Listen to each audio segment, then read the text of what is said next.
This is the Coppin' Live YouTube channel. I look at comic books new and old. Today I'm looking at Batman 89, number 1 of 6.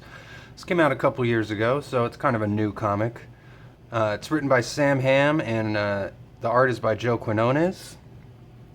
It's a continuation of the original Batman 89 and Batman Returns movies. It's basically like the third movie that was never released. It ignores the events of Batman Forever and Batman and Robin. Really love the cover here. Joe Quinones cover. It's got the Batman 89 logo with the gold trim. I really love that. Really think they should make that the permanent Batman logo. And it's got this Gotham City in the background that looks just like the Tim Burton set pieces. Love that. And this is probably my favorite Batman costume too. This black, the all black Batman 89 costume with the yellow symbol, the yellow utility belt. Just my favorite. I like it a lot more than the gray one or the one with like the giant black bat symbol. This is the best in my opinion. So the story starts off with Barbara Gordon is at dinner with Harvey Dent. And we get the Billy D. Williams Harvey Dent, which is really, really cool. It's like the main reason I wanted to buy this comic in this series was just to get the Billy D. Williams Two-Face story, which we never got in the original Batman movies.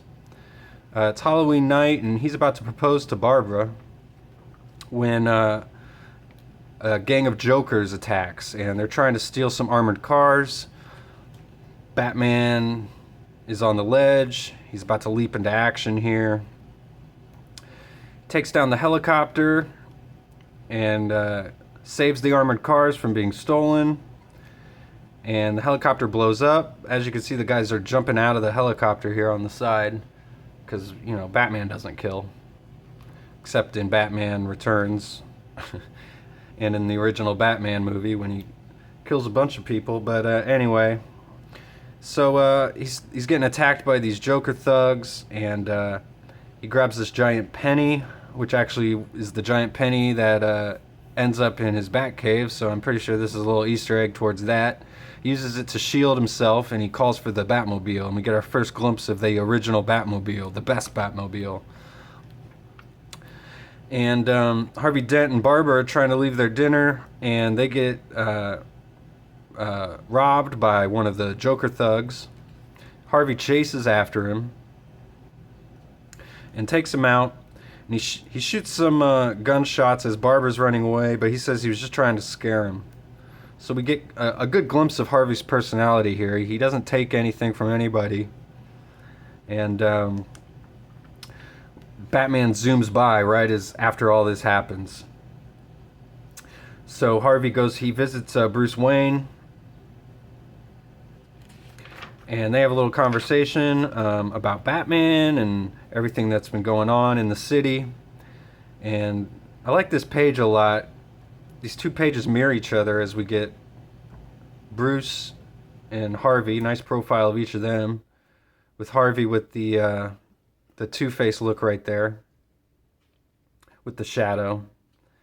And he basically says that... he thinks there's more than one Batman running around because there's no way one guy could just personally take care of all this crime by himself, and he thinks it's Jim Gordon's personal hit squad. So he's basically blaming Jim Gordon for Batman, and he goes and visits his old mentor, Otis, who's a reverend, and he asks Otis to speak at this press conference where they ask for a vote of no confidence in Commissioner Gordon. And then Harvey Dent and Bullock, the detective, they try and get Batman's attention by using the bat signal, which they say hasn't been used in like 6 months. But Batman notices snipers on the roof, so he doesn't fall for it. He lets Commissioner Gordon know about all this. And... Gordon tells him that he's probably not long for this job, and so this is the last time they're going to talk to each other, and he smashes the communicator. And the police start enacting a curfew And as they're doing that, someone's running down the street shooting a gun. It's the shop owner who's chasing a robber. We find out the robber was actually just stealing diapers and food for his kid.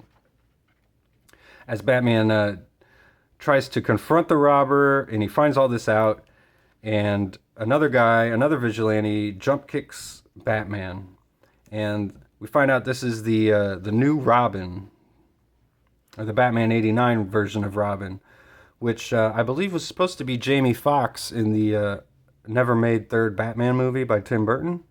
So we get our first appearance of him here, and I like his look. It's kind of like a Batman look to him. He's got the Robin cape already, but he's got like a yellow face mask too. So he kicks Batman off the scaffold here. He gives his last $8 to the boy with the child, and Batman's just hanging off the scaffold as the cops come to take him out, and that's where we leave the end of this issue.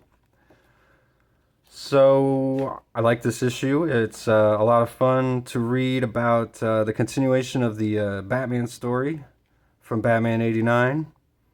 We get an ad for the Superman '78 series here too, which was another comic that came out, which continued the Superman story from the Superman movies. But I like the concept here of taking that script that was never used and turning it into this comic book here. And I love the Billy D. Williams Two-Face. I loved learning about him, and just seeing him here is some cool stuff. So, yeah. Thanks for clicking on the video, and I'll see you on the next one.